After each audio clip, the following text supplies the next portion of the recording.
Cilung Mbah Balaganjur maju dina rajang. Kacepatan gerak yang kekuatan Panarajang leuwih dironjatkeun. Panarajang sapasang leungeun lawan anu ngarah kana anggota badan Nanggule bisa dibendung ku sapasang leungeunna. Syauhiu geus. Tapi geus waktu sababaraha detik disanggeusna Panarajangna dibendung lawan. Harita Mbah Balaganjur aya kasempatan ngasupkeun tajonganana kana iga burung lawan. Nah jadi kenang bule pabangkiung mundur ka tukang sababaraha lengkah. Sat hiuk geus. Nang bule ngagerok kaget, bari nahan ka nyeri terus pabangkiung mundur ka tukang. Tapi nang bule gancang mancukeun di tangtunganana bari nyalita. Lumayan oge tajungan maneh teh tekanya hula bisa asup kan anggota badan aing si tukang bajigur teh, si tukang gagara bujur. Tapi kalasana ku aing mah eueuh nanaonan anjir asa diusapan. Kabuktian aing masih kena bisa mancukeun tangtungan. Pret kasebut geus bongkotan geus malang melintang di dunia kajawaraan tapi ari kakebegug saukur kitu patut era atuh euy. He si tukang gagara bujur. Si belakok gubar. Panarajang anu katilu kalina mah kudu leuwih hebat atuh euy. Kudu bari kumanya? Kudu bari emosi, kudu bari ngamek larajangna atuh euy. Balaganjur. Dina mangsana Narajang dewek teu kudu make jeung kudu dibarengan jeung amarah sagarupa Nanggule. Jadi si laing rek ngomong naon wae oge pek teh teuing dewek mah morek amek. Anu puguh mah dewek rek maju di Narajang we anu katilu kalina. Dadah Panarajang dewek Nanggule. Heya.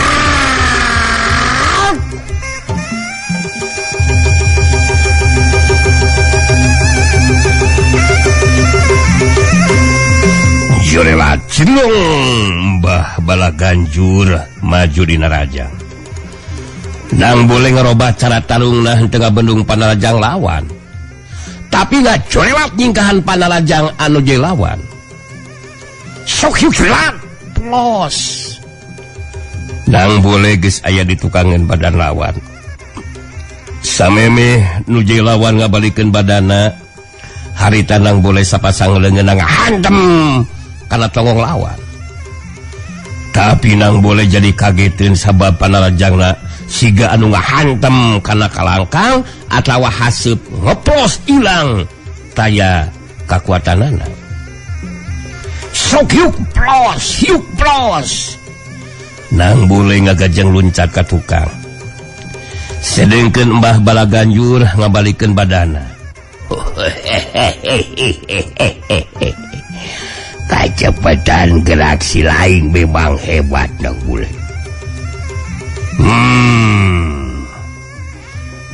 Tapi geus aya di tukangan dewek. Ngan hanya kekuatan Panarajang si lain can mampu dipake ngarubuhkeun nuju lawan deuleu.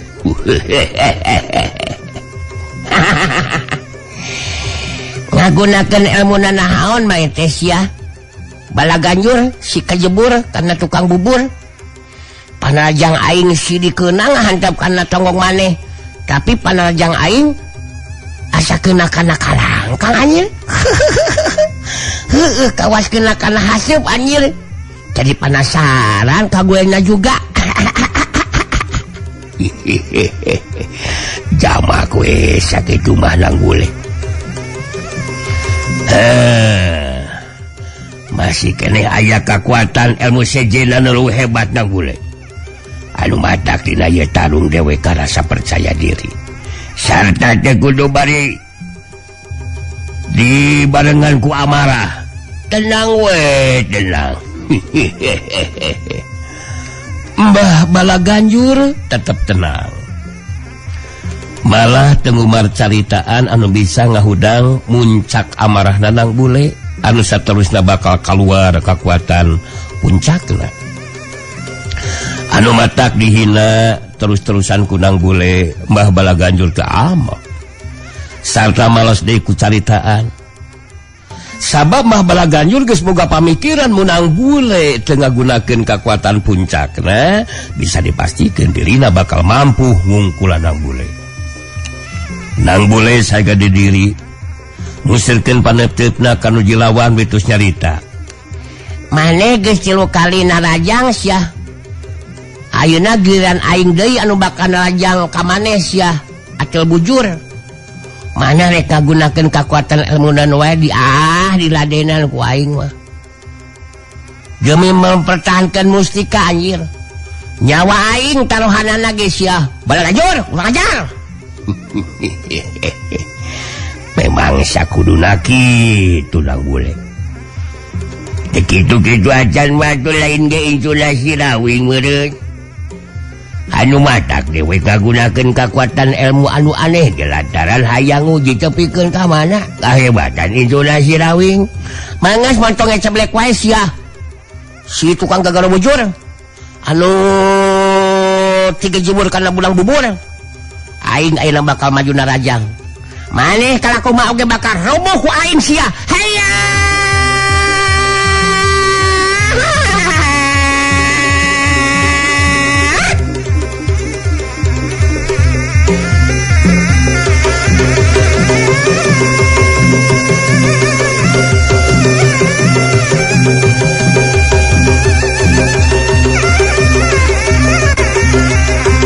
Jurelat cilung nang bule maju narajang ngagunakeun ilmu pangenteng badan 3/4 bagian kitu deui kakuatan tanaga lapisanana.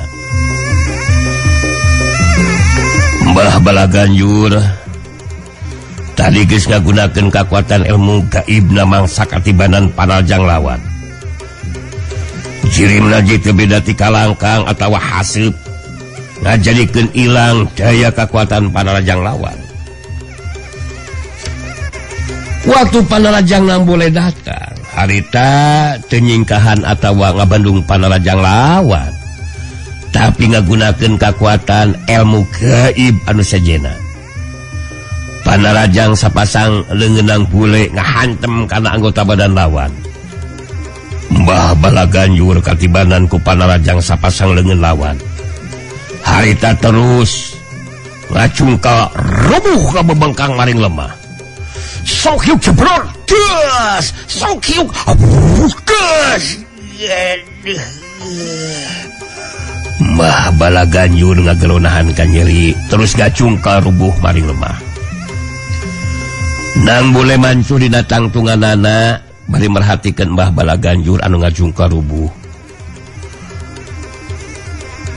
Dibarung jeung kaget ngarasakeun ka nyeri oge.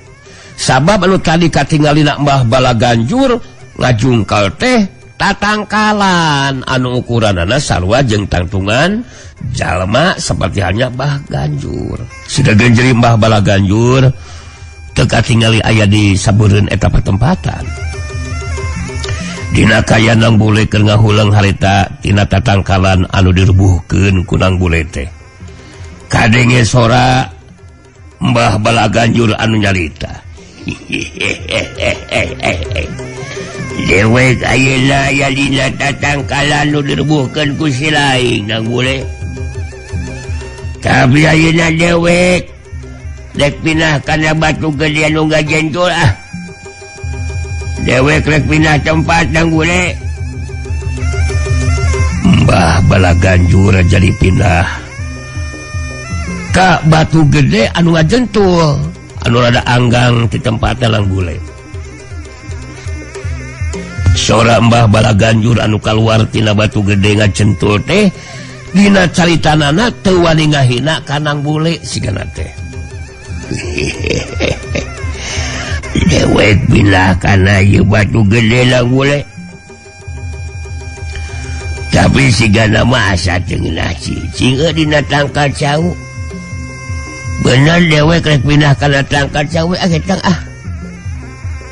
Alah, mangkaning cauna geus anasak nang bule. Kajadian saterusna aneh dewe pikeun nang bule mah. anu ngabandungan kana eta kajadian. Sabab sora Mbah Bala Ganjur jadi pindah kana Tangkal Cau.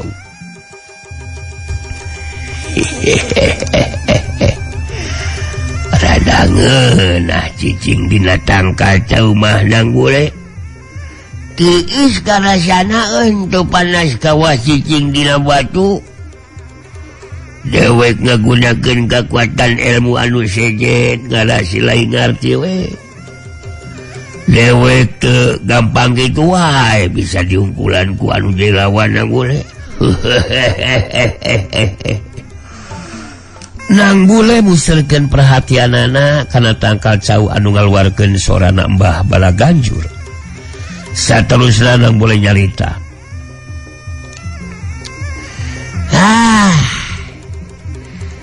Dina Tangkal Cau manca Bala Ganjur si kejebur kana bulang bubur.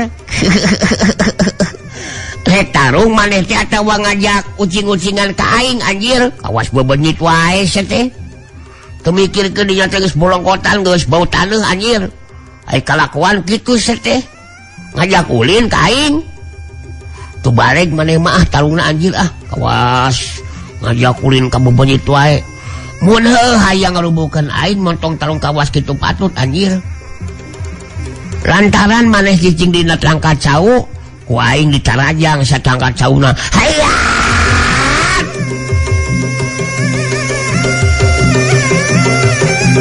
Jurela cidung nang bule maju narajang ke lebah Tangkal Cau anu ngaluarkeun sorana Mbah Bala Ganjur.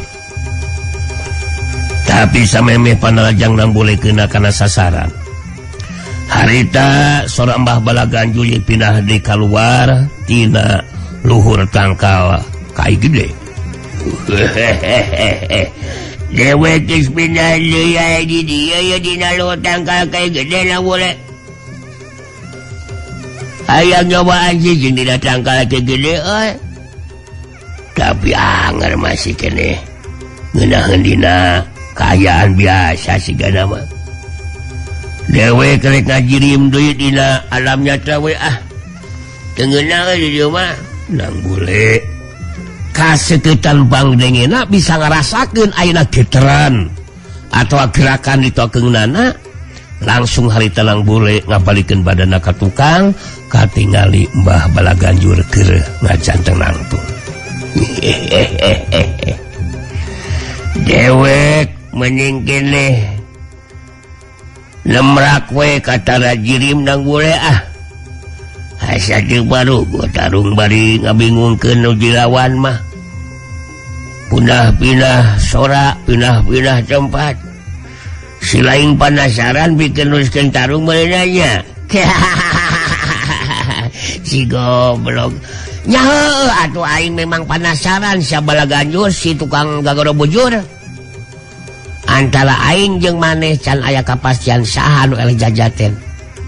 Anu matak maneh teu kudu anu aneh-aneh make jul pindah-pindah sora sia teh. Bari teu kadeleh jerimna anjeun. Si laing maonggoh tadi nangtung jeung nadi nangtang. Rek ngagunakeun kakuatan ilmu nahon ge bakal diladenan ku aing. Hari ayeuna kalakah ngomong kitu aduh parugo si laing manang bule. Jadi maksud si laing mah tarungna ulah anu mata ngalieurkeun gitu. Maneh geus teu kudu loba ngomong sia Bala Ganjur. Ayeuna anu bakal nalajang aing sia. Rasakeun sia sia.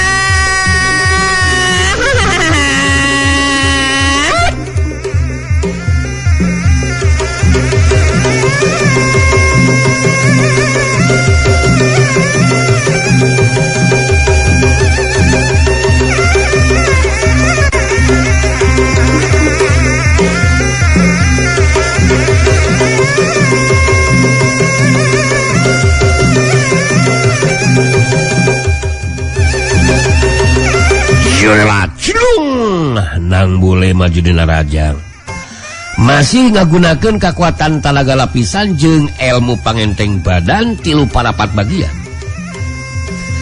ningali Panarajang lawan datang harita Mbah Balaganjur tenyingkahan Panarajang tapi ngabendung ku sapasang leungeunna bantrokan kekuatan talaga lapisan ngaliwatan dengan masing-masing lumangsung deui pikeun anu kadua kalina sauhyuk fuhkas daligdeug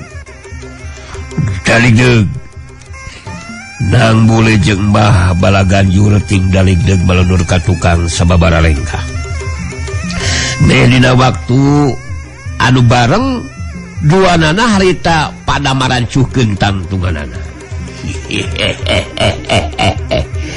kekuatan Panarajang Silai jeung kekuatan Bang Bedug Dewek masih kene saimbang nang bule euy hartina talung anu lumangsung mal bisa sakedeung jadi ke dewek mah kali kumaha Silai we nah masih kene tetep rek mertahankeun mustika atawa mending kene dibikeun ngababalikeun di sakoplok mana makalakannya sampai kawas kitu patut anjir ku aing apanan geus diomongkeun sia-sia atau bujur demi mempertahankan mustika nyawa tahanana anu mata mun maneh kekehayang menangkan mustika nu dibawa ku aing kudu bisa modaran heula aing Sabalaganjur si tukang mahalian nu gede bujur dari aing buncelik keneh mah supu asa warna nu eusina mustika teh moal bisa dipisahkeun bakal terus nempel paguh malahan mah nempelna ge dina dadakeun ca aing anjir dewek memang geus ngarti jeung nyaho kana eta kaayaan yang bule tapi teu dewek teu boga karep hayang binasa ka Silai da sabab anu penting mah lain kudu ngabinasakeun Silai tapi menangkan mustikana lu nempel di naraga Silai nu matak cek dewek tarung nu lumangsung bakal lila nang bule sabodo teuing rek sababaraha dila oge anjir diladenan ku aing mah kagok borontok aing mah terus terang cek aing ge nyawa taruhanana keur ngajaga mustika eta anjir keur ngubalan bapa aing seteh sangunah narjo hayang ngarebut sia mah teh nya kana perjuangan aing blog dasar si Balaganjur ge jebur rek tarung tepikeun ka sapoe-sapoe tinggal tidak naon jeung aing mah anjir kalipa kuat-kuat napas we jeung tanaga jeung aing mah maneh anu geus bongkotan kawas kieu patut paling ge ukul huk hek sia bengek biakeun napas aing tadi geus 2 kali narajang ayeuna giliran maneh 2 kali narajang ka aing sok sia gunakeun jus anu ampuh jeung kekuatan palajang anu hebat sia anu mampu ngarubuhkeun aing jadi giliran dewek 2 kali narajangnya oh jadi naon lain dan dewek anu bakal maju di narajang nang bule caritaan Silai memang aya bener nang bule euy tarung dina waktu anu lila bakal pakuat-kuat tenaga jeung napas dewek sanajan geus bongkotan tapi moal make kudu beakeun tenaga jeung napas emang geus hasok maju narajang senglok aingna keur eungap ye keur batuk seteh oh jeung malebutkeun naon seteh dulu teu ngarti aing teh aing teh keur gering blog seteh dasar jago bongkotan belegog hasok gancang maju narajang sia Balaganjur si bloko kujubal dewek pasti bakal maju narajang sadang bule hasok tong bacebot bae anjir aing gingseuk wae ditandina sia teh nyaho aing teh keur gering ulog tadah sia sok iya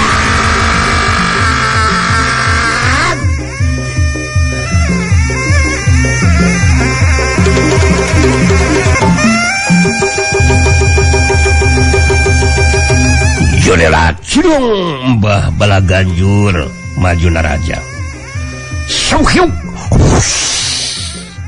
angin sameran kekuatan Panarajang nadebak kuat kana dadalawan sedegenang boleh anu ngarasakeun panasaran harita teh nyingkahan Panarajang lawan tapi ngabendung dewe ku sapasang leungeunna bari ngagunakeun kekuatan tanaga lapisan sapenuhna.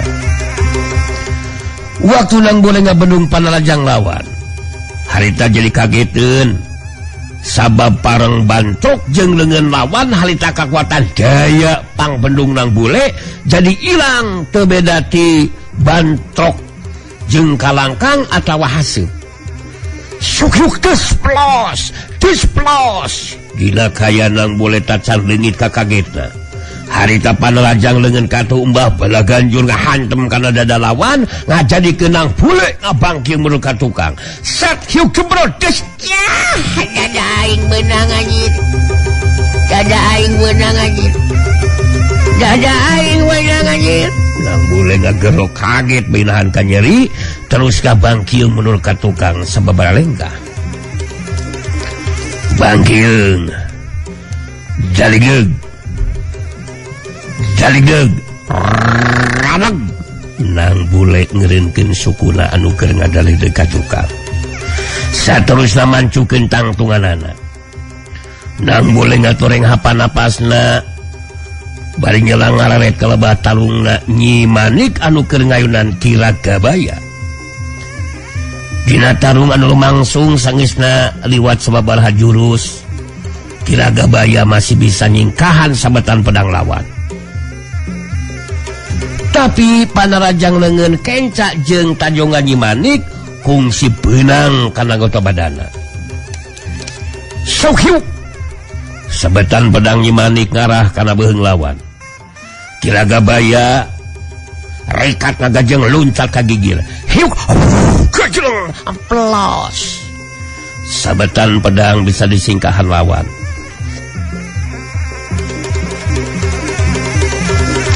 Tapi Nyi Manik ningali aya kesempatan anu hade pikeun ngasupkeun tajongan suku katuhuna. Nyatana tujuanna kakampaukeun ka kemplong lawan. Satsuka Codah dewek menang deui Hurajar. Kiragabaya gagerok kaget beinahan ka nyeri. Terus kadaligdeug mundur ka tukang sababaraha lengkah. Tapi kancang Kiragabaya mancukeun di tangtunganana bari ngatur hapan-napasna. Nyai Manik mancu dina tangtunganana bari merhatikeun nuji lawan harita tos carita. Masih kene untung Andika can kabenangan ku sabetan pedang kuring Kiragabaya. Saukur kabenangan ku panarajang leungeun jeung tajongan. Tapi bareng jeung lumakuna waktu dina akhir nama Andika bakal kadeseku anu jeung lawan Kiragabaya. Si laing montong wakanya ita kamana kurap sia. Dewek moal make kudu eleh jajaten ku makhluk gaib. Hanu nyaling sumaning kana warugana. Maneh sia Manik berdewek. Tarung masih kene lumangsung deuleu. Dewek masih kene sanggup sarta mampu pikeunuskeun ieu tarung. Giliran si laing anu bakal kabeunangan ku panarajang dewek sia. Hei, Kiragabaya. Andika kudu ngarti. Mun tepikeun ka Andika nibankeun kakuatan panarajang anu ngabayakeun lawan. Mangka anu jadi lawan sasaran panarajang Andika teh Nyi Manik murid Andika. Harti kamu Nyi Manik tepikeun ka ajal binasa sarua jeung Andika ngabinasa murid sorangan. Jadi Andika memang mau bisa bebas dina ngagunakeun kekuatan panarajang. Sabab anu jadi sasaran panarajang teh warugana Nyi Manik murid Andika. Ari tega otaman ngabinasakeun ujai murid. Eta mah kumaha didinya? Eta anu kudu diperhatikeun jeung dipikirkeun ku Andika mah. Kiragabaya ngahulang bari ngomong dina jero hatena. Bener oge caritaan makhluk gaib anu nyaning ka si Manik. Mun aing tepikeun kanibankeun kakuatan panarajang anu ngabayakeun lawan anu bakal jadi sasaran jelas warugana si Manik murid aing. Cilaka mun tepikeun ka si Manik ajal kulantaran kabeunangan ku kakuatan panarajang aing. Param ciadah bener-bener lecek makhluk gaib kurang ajar anu geus nyanding kasih Manik murid aing anu nyata geus ngabantu ka Sinang Bule. ningali Kilagabaya tacan saya gadiri pikeun nuruskeun taruna harita Nyi Manik nyarita deui di Barujeng Seuri. Dina lumangsung na ieu tarung Gagabaya kaayaan Andika nu memang bakal berat Gagabaya sabab Andika moal bisa bebas kagunakeun kekuatan Panarajang sabab mun Andika ngagunakeun Panarajang anu balis mateni nuju lawan anu bakal jadi korban mah murid Andika sorangan sedengkeun kaula mah kali tinggal kaluar tina barugana naon hesena kumaha bisa kaharti ku Andika Gagabaya Si lain bener-bener licik sakurang ajar geus ngamangpaatkeun waruga murid dewek sia. Jelaskeun makhluk gaib di mana sebenarnya si lain teh. Naon sababna make jeung ngabantu ka Sinang Bule sagarupa? Aya hubungan naon si lain jeung Sinang Bule, ha? Aya hubungan naon kuring jeung Nang Bule? Jelas aya hubungan atuh Gagabaya. Kuring moal make jeung ngabantu sagarupa ka bangsaning manusia anu aya di alam nyata. Mun teu boga hubungan anu deukeut. Tapi Andika teu kudu nyaho. Saha jeung datang ti mana? Anu penting tarung kudu ditaruskeun. Tepikeun ka Andika rubuh eleja jate Gagabaya. Kira Gagabaya rada ngarahu oge dina jero hatena. Dina mangsana tarung waktu harita posisina memang rada lemah. Sabab teu bisa bebas kagunakeun sakabeh kakuatan Panarajangna anu bisa ngabinasakeun muridna. Sabab anu jadi sasaran Panarajang teh jelas warugana Nyi Manik anu jadi muridna. Kira Gagabaya ngawangun pasangan. Nyi Manik perhatikeun nuju lawan mitos nyarita. Andika teu kudu nyebutkeun licik sagarupa ka kaula Gagabaya. Sabab Andika sorangan ge memang geus ngalicikan Nang Bule. Geus ngalakukeun reka perdaya tipu muslihat ku cara minta bantuan ka Mbah Balaganjur lanceuk si laing. Anu ayeuna keur tadung ngaronean Nang Bule.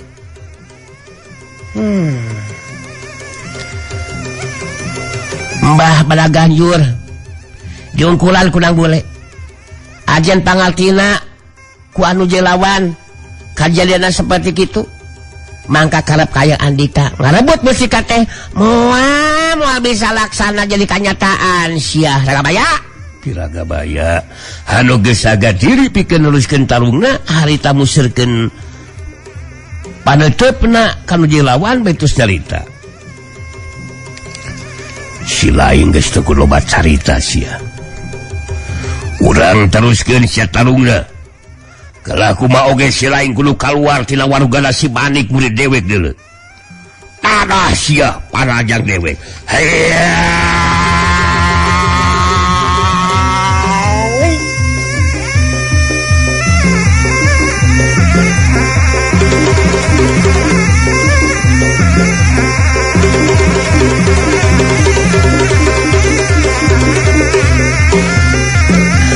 Jodelat culung Kira Gagabaya maju dina Rajang. Dina ngalakukeun Panarajangna kapaksa teu bisa ngagunakeun kakuatan talaga lapisan sapinuhna. Sabab mun Panarajangna tepikeun kakeuna-kana anggota badan Nyi Manik, mangka anu bakal jadi korban anu jadi muridna. Suhyuk angin sameran Panarajang Kira Gagabaya. Sanajan tanpa pakarang tapi kangaranan dibarengan ku kakuatan talaga lapisan tangtu jadi Panarajang anu teu bisa dianggap enteng. Sedengkeun puja suarna anu nyaning dina warugana Nyi Manik aya dina kalaleluasaan dina ngagunakeun kakuatan jeung kamampuanana. Komo sangeusna dibekelan kakuatan tambahan ku Sang Hyang Bagaswarna anu cari bapana. Dina ngimbangan kakuatan jeung kamampuan nuju lawan jadi aya di pihak anu menang angin. Kira Gagabaya anu maju narajang pikeun anu sakitu kalina. Kapaksa kudu narik di Panarajangna. sabab sapasang leungeunna jadi ancaman pedang lawan. Sabetan pedang Nyimani kadang arah kana leungeun kenca, kadang kana leungeun anu katuhu. Waktu Kiragabaya narik panarajangna, harita Nyimani karobah tata gerakna, sabetan pedang jadi ngarah kana dada lawan. Kiragabaya gancang narik badana sareti ka tukang bari ngakiwar nyingkahan sabetan pedang lawan. Tapi Kiragabaya kacele nu dilakukeun ku Nyimanik saukur gerak tipu. Sabab lain pedang anu ngarah kana dada lawan, tapi panarajang leungeun kenca Nyimanik anu ngahantam kana caleham katuh lawan dituturkeun ku jejekan suku katuh kana beuteung lawan. Ngajadikeun Kiragabaya ngabangkieun mulur ka tukang. Sakieu panarajang leungeun kenca Nyimanik kana caleham katuh lawan. Hiu keblok disusul ku jejekan suku katuhu kana beuteung lawan. Wah, jadah dewek beunang deui anjing. Beunang deui goblok. Kiragabaya ngagerok kaget penahan ka nyeri terus sabangkieun mundur ka tukang meh-mehan rubuh ka bebengkang. Tapi gancang Kiragabaya ngajaga kaseimbangan badana. Bangkieun. Daligeg. Raneg. Kiragabaya anu keur ngajaleg deung ngaraneg eureun satelusna macuh ti dina tangtunganana. Kiragabaya bari sumenginahan ka nyeri harita jadi ngarahuh. Bari ngomong dina jero hatena. Aduh. Benar-benar berat kaya nu keur disinghareupan ku aing dina waktu ayeuna. Lumangsung tarung di teh saimbang jadah teh. Aing teu bisa ngagunakeun kakuatan panarajang sapiruhna.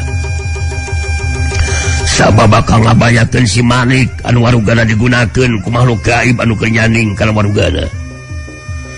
Sedengkeun nu lawan mayana leuwih laluasa jeung bebas dina ngagunakeun kakuatan jeung kamampuanana. Aduh, tarungan lumangsung jadi berat ya.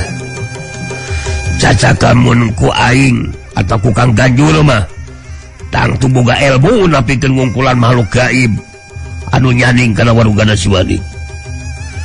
Mudah-mudahan Kang Ganjur bisa sagancangna ngungkulan sina bule. Kiragabaya jadi ngarepkeun bantuan timbah bala Ganjur anu jai lanceukna. Sabab pikeun ngungkulan makhluk gaib anu nyaning dina warugana Nyimani tangtu kudu ngagunakeun kakuatan ilmu gaib. Sedengkeun ngeunaan kakuatan ilmu gaib mah mangrupa keahlianana Mbah Bala Ganjur. Kiragabaya harita nyelang merhatikeun kalebatauna Mbah Bala Ganjur anu ngayunanang bule. Kalawan harapan Mbah Bala Ganjur aya dina kaunggulan.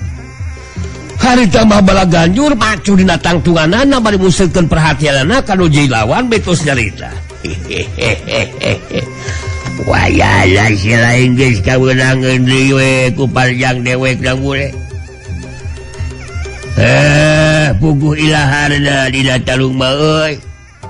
Bisa ngasupkeun panarajang jeung kabeunangan ku panarajang lawan. Jadi lewek anu bisa ngasupkeun panarajang ka si lain nang bule euy. Geus kitu we paranggeunana. Panajang maneh memang luar biasa oge sia si tukang gagaro bujur. Tapi ku maneh ge kadele sanajan aing kabeunangan ku panajang lawan, tapi aing masih keneh acan bisa dirubuhkeun ku anu je lawan. Aing bisa keler-keler anjing. Hatina ku aing bakal terus diladenan sia. Sok talung tepikeun ka sapoe-sapoeting oge anjir. Giliran maneh sakali dia maju lajang sia. Engke giliran dewek deui sakali sewang we sia teh. Ngan ka aingna jadi atul ieu teh euy. sabab kekuatan panajang maneh teh can aya nu bagu-gerubuhkeun aing sia tukang ngolwan tukang bubur. Eta nu jadi atel keur aing mah Balaganjur si Belegung si Wabalak Danten. Ari maneh ku aing di kasaran jeung dihina terus kunaon teh amak-amak sia teh anjir. Amak atuh beh draw maneh teh teu bisa ngamak atawa kumaha Balaganjur. Ya percuma ngamak oge. Percuma kumaha saja pan geuleuh jeung aing.